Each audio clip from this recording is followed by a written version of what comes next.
Good morning, students. In our previous video, we have started our new chapter, that was chapter number 3, energy. And in that beginning of the video, we have discussed about work. That scientifically, what is the meaning of the work, how we can calculate the magnitude of the work, on what factor the work depend, how we can find the work done, that is zero, then what was the unit of work. These things we have discussed in our previous video. Today in this video we are going to discuss our new topic, that is energy. Let us discuss what is energy. The topic says, if a person can do a lot of work, if a person is doing some work, we say that he has a lot of energy or he is very energetic. Line is saying, if a person is doing very good work and if a person is doing a lot of work, then we can say that he is very much energetic. In physics also, anything which is able to do work is said to possess energy. Thus, energy is the ability to do work. We can write definition of energy as, energy is the ability to do work. Energy is the ability to do work. Whatever work we are doing, that definitely requires some part of energy, and our body should possess that energy to complete a work. A body having energy can do work as follows. If a body is having energy, that body can perform some work. A body which possesses energy can exert a force on another object. If a body is having some energy, he can exert force. If a body is having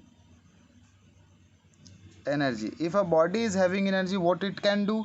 First, it can exert force on another body. Understand it very clearly. If a body is having energy, the body which is having energy, what that body can do? That body can exert force on another body. Exert force on another body. Now we can understand about that energy is a scalar quantity. Why it is a scalar quantity? Because it has only magnitude but no direction. Energy is a scalar quantity. Why it is a scalar quantity? Because it has only magnitude and it has no direction. Now the next topic, that is unit of energy. The unit of work and energy are same. Unit of energy is also same, that is joule. The unit of work and energy is same, which is denoted by letter capital J. It means that if we are doing some work, the amount of work is being done by any body, and even same amount of energy should be possessed by that body to do some work. If a body is doing, suppose, work of 10 joule, if a body is capable of doing work 10 joule, it means that that body is capable of possessing 10 joule of energy. If 10 joule of energy is possessed by body, then only that body can do the 10 joule of work. The bigger unit of joule is kilojoule, that is 1 kilojoule is equal to 1000 joule. Joule is the smaller unit and kilojoule is the bigger unit.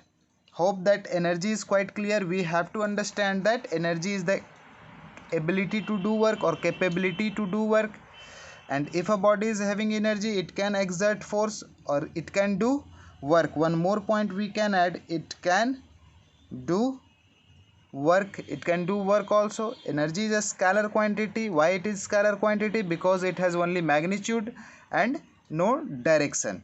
The unit of energy is same as the unit of joule. and the bigger unit of energy is kilojoule, which is represented as 1000 joule is equal to 1 kilojoule. Next we will see different forms of energy. Next topic we will see different forms of energy. Next we will see forms of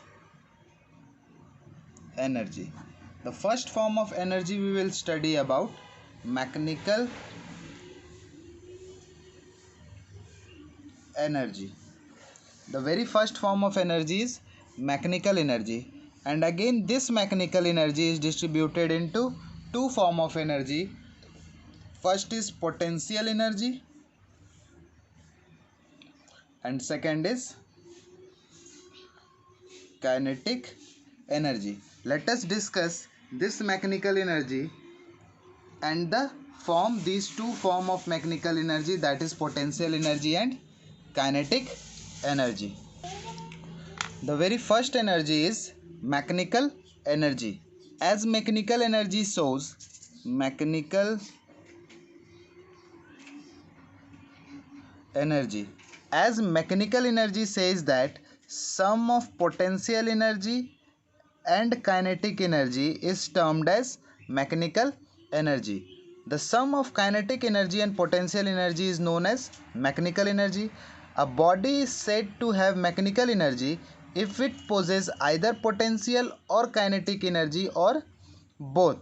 Energy exists in many forms. The main forms of energy are kinetic and potential. Let us see. A mechanical energy says that sum of potential as well as kinetic energy. If a body is possessing either of any form of energy, either it is possessing potential energy or it is possessing kinetic energy or it is possessing both type of energy, then we can say that the body is having mechanical energy. Let us see the very first thing, that is kinetic energy. Kinetic energy. The definition says energy possessed by a body in the state of motion. Energy possessed by a body in the state of motion is known as kinetic energy. Is called kinetic energy. We can define kinetic energy as energy possessed by a body in the state of motion is called kinetic energy. Kinetic energy depends upon two things. Kinetic energy depends upon two things. First, it depends upon mass of the body, and second, it depends upon the velocity of the body. Since the energy is said to be in motion, energy possessed by body in motion, that if a body is in motion, that's why it will possess some velocity, then we can say that the kinetic energy of a body depends upon two factor, that is mass and velocity. This we will see later on by a formula. First let us understand more clearly, that is kinetic energy. If a body is in motion, if a body is in motion, then that body is capable of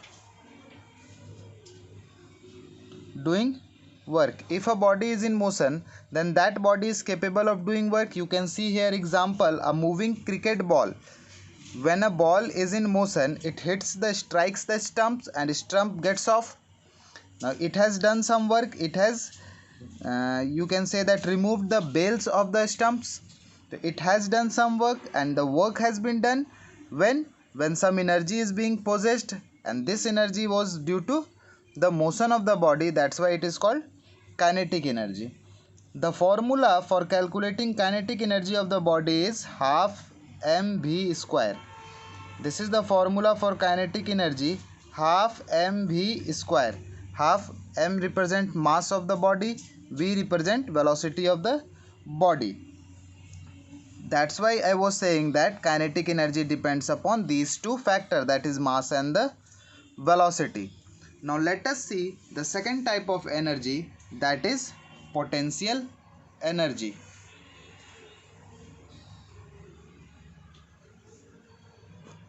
this is opposite to kinetic energy. We can say energy possessed by a body in the state of rest is called potential energy. Definition says energy possessed by a body in the state of rest. Earlier it was in the state of motion. Now it is in the state of rest. Similarly, kinetic energy was depending upon mass and velocity. Similarly, potential energy depends upon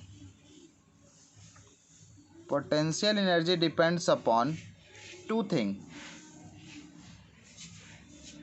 mass of body and height of body. If a body is raised to some height, then it is capable of doing some work. That's why the potential energy of a body depends upon mass of the body, and second thing, height of the body. That's why the formula for potential energy is mgh, where m is the mass of the body, g is the gravity, or you can say acceleration due to gravity, and h is the height.